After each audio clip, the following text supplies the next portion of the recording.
con dos compañeros que realmente a uno de ellos lo conocí ya, vino acá de visita una tarde, que es Fabio, y la Nef, y que pertenece a la comunidad mapuche, y nos ha traído un compañero chileno. Casualmente. Casualmente, claro. Me parece muy bien que Pero estemos acá juntos. Siempre es una alegría ver un hermano. Bueno, yo a Fabio lo conozco hace un par de años atrás, también una actividad relacionada con el tema mapuche. Y la verdad es que nos hicimos muy buenas amigas, como se dice en mi país. Pero claro, y que lo bueno que es que estemos todos pensando en lo mismo, en defender nuestros derechos, en defender la tierra, en defender nuestra identidad, que esto es lo que tratan de sacarnos, nos tratan de que no tengamos identidad. Y no pueden soportar, como yo digo siempre, yo soy hija de alguien que vino en un barco, pero yo creo profundamente que los dueños de la tierra, que eran todos los que vivían en estas maravillosas tierras, eran además mucho más cultos que los que vinieron. Los que vinieron eran gente, no en el caso de mi familia, porque por suerte mi abuela y mi abuelo no venían porque estaban los corría de Europa el hambre, sino creo que por razones políticas. O sea, habían tenido acceso a la educación y todo eso ellos, y después acá estudiaron sus hijos. Pero la colonización fue hecha por bárbaros realmente. Los bárbaros eran ellos, los que no tenían cultura, los que eran analfabetos, eran ellos. Acá había cultura muy importante. Por supuesto. Y había identidad y había un montón de cosas. Pero siempre lo que es desconocido es el enemigo, ¿no? Totalmente. ¿Por qué el hombre hace esto? Dígame usted, José. Y bueno, lo que es la lucha en esta reactivación del pueblo mapuche, que fíjense ustedes que se ha viralizado y se ha hecho popular, digamos, ante la mayoría de las personas por cosas que hace mucho tiempo veníamos manifestando que iban a pasar. El tema territorial, yo creo que el conflicto, creemos nosotros que el conflicto de trasfondo es el tema territorial, inmobiliario, ¿no?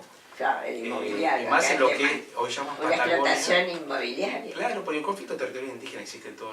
Yo siempre digo que desde que Colón puso un pie en América ya existe el conflicto territorial.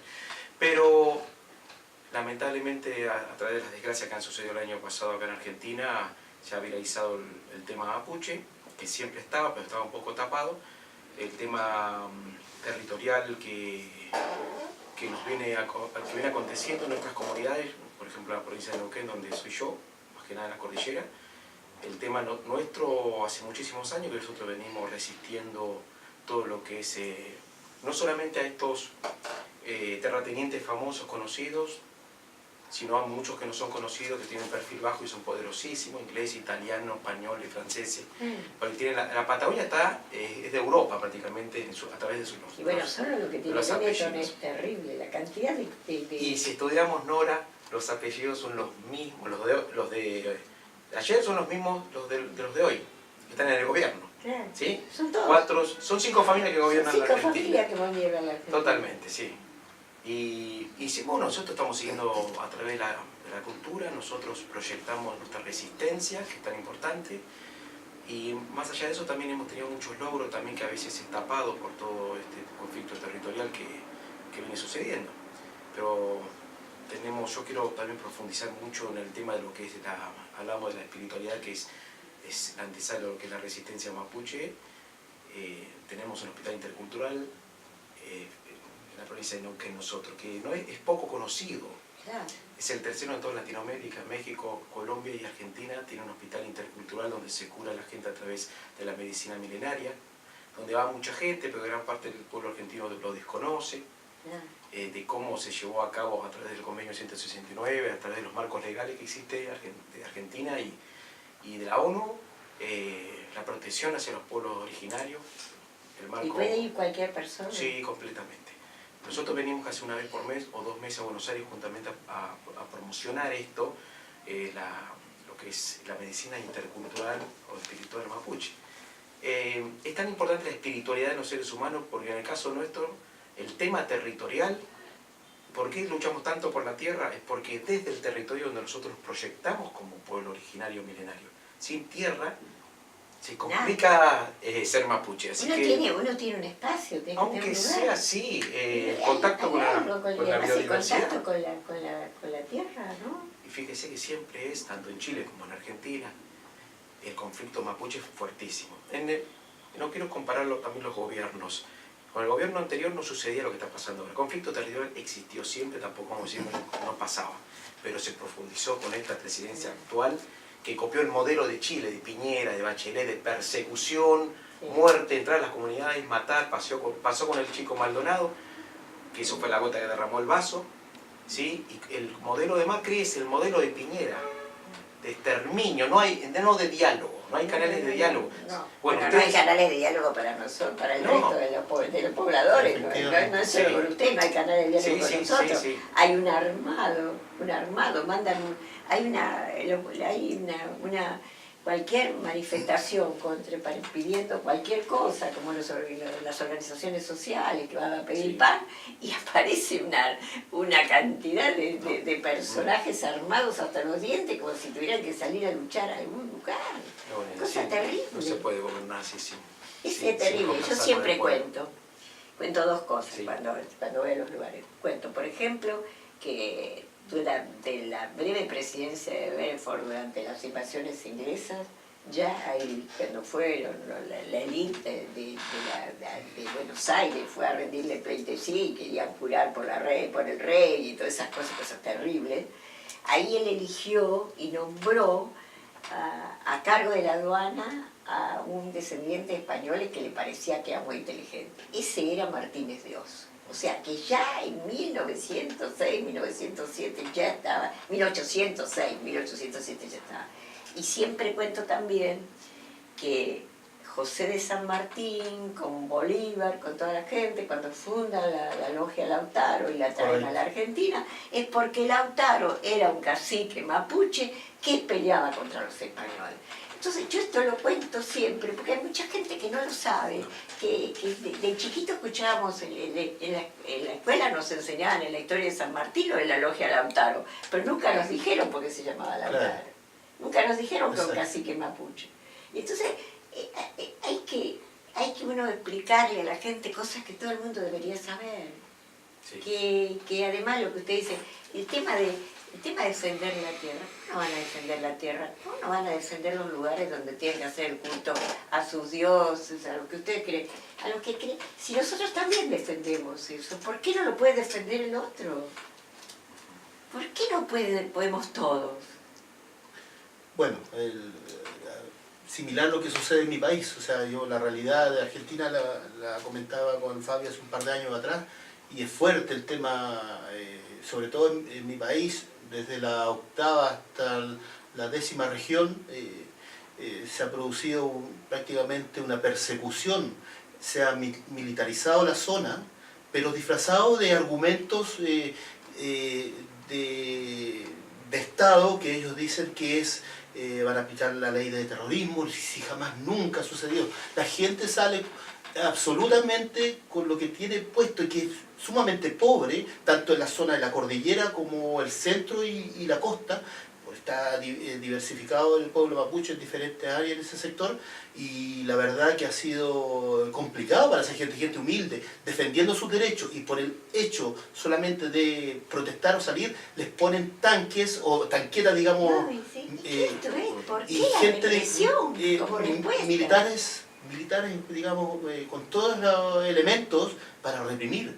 Entonces no les interesa niños, mujeres, ancianos, absolutamente nada. Entonces se cuenta una historia distinta, diciendo que el pueblo mapuche es malo, por lo menos en ese país, o sea, en nuestro país sucede eso, y de argumentos que ocupan solamente por apropiación de terrenos. Y, francamente, lo único que les interesa es el negocio inmobiliario. Claro. Lo único que les interesa, no interesa qué pasa con la gente, qué pasa con su instrucción, qué pasa con su salud. Correcto. No les interesa nada. Y armar el enemigo interno como armaron el año pasado todos los medios hegemónicos, no era que uno conoce bien, ¿sabes?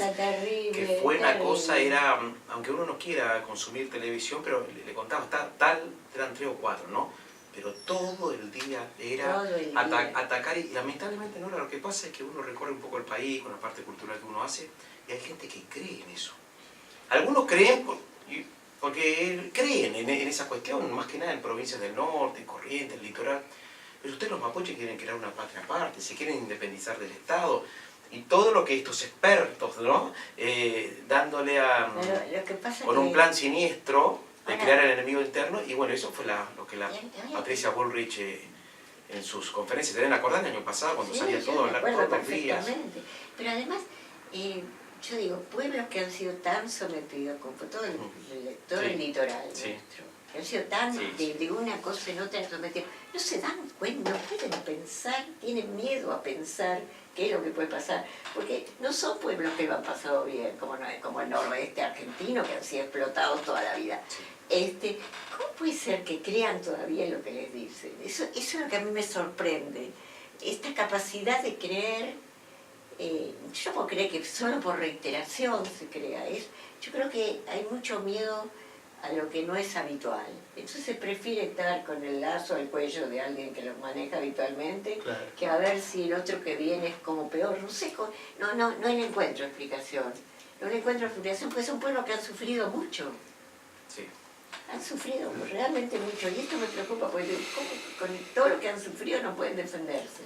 No pueden entender que hay otros que están sufriendo. Y lo peor de todo, el tema del desarrollo personal de cada uno. A un chico mapuche, saliendo de la enseñanza media, le cuesta una enormidad entrar a la universidad. Si bien hay algunas garantías que lo apoyan en cuanto a subsidios, pero sin embargo es muy costoso, sobre todo en Chile, que las universidades, la gran mayoría son privadas, y las estatales, claro, cuentan con algunos fondos para el desarrollo, pero por lo general les es muy difícil insertarse dentro de la sociedad. Yo creo que además, lamentablemente, Chile nunca pudo ponerse a buscar algo sobre los años de la dictadura, nunca ha podido nada. Claro. Eso acá por lo menos, todo lo que se hizo en derechos humanos, todo eso genera una posibilidad de que hay una cantidad de gente en nuestra población que piensa un poco distinto. Claro. Pero en Chile es muy difícil, difícil además que la enseñanza sea toda privada, sí, que todo sea para los ricos. Acá está tratando este señor de que sea así, pero digamos que lo vamos a defender porque acá la enseñanza pública es un bastión de la Argentina y la gente la defiende. Son temas por los que puede salir a la calle. Correcto. Pero en Chile no solo en Chile. Uruguay tampoco ha hecho nada con respecto a la identidad de sus muertos, a todas estas cosas. Créame que en eso nosotros admiramos mucho al pueblo argentino. O sea, sinceramente, yo de las voces y de los partidos, digamos, en contrario al gobierno, ya es más de pueblo, como el Partido Comunista, que ya es más frontal en ese aspecto, tampoco ha tenido la capacidad de sacar la voz al revés. Y es un problema también fuerte. ¿Sabe que me lo dijo a mí? Hace unos años, una semana de cine chileno. Yeah. Y los directores de esa semana, que traían muy buen cine, porque los chilenos hacen muy buen cine, claro, decían que ellos sentían que nunca habían podido hacer lo que venían haciendo desde hace años nuestros realizadores, que hablaban de derechos humanos, que denunciaron a la dictadura, todas esas cosas que no se ven, y que acá desde el teatro, el cine, todo acá ha sido grandes movimientos. Claro, claro, efectivamente, pero por ejemplo, en nuestro país lamentablemente todavía no existe la capacidad. ¿Ya? Hace un tiempo atrás, cuando llegó la democracia, se creó el Museo de la Memoria, y obviamente para recordar a los caídos y los desaparecidos, pero ahora con el gobierno de derecha que está actualmente, se produjo una objeción, salió gente al paso a decir que eso no era válido, cómo podían recordar terroristas. Sí, entonces hay una cosa que otra vez vuelve a lo mismo. Bueno, en Uruguay no han identificado a nadie. Y el año pasado recién estrenaron la primera película sobre la dictadura. El año pasado. Claro. Han pasado 40 años. Sí, demasiado. Bueno, ni hablemos de España, ¿no? Claro. Ni hablemos de España, que todavía no puede. Iba a ir el equipo de antropología forense nuestro a identificar los cuerpos, y por eso lo echaron a Garzón, porque no permitían para nada.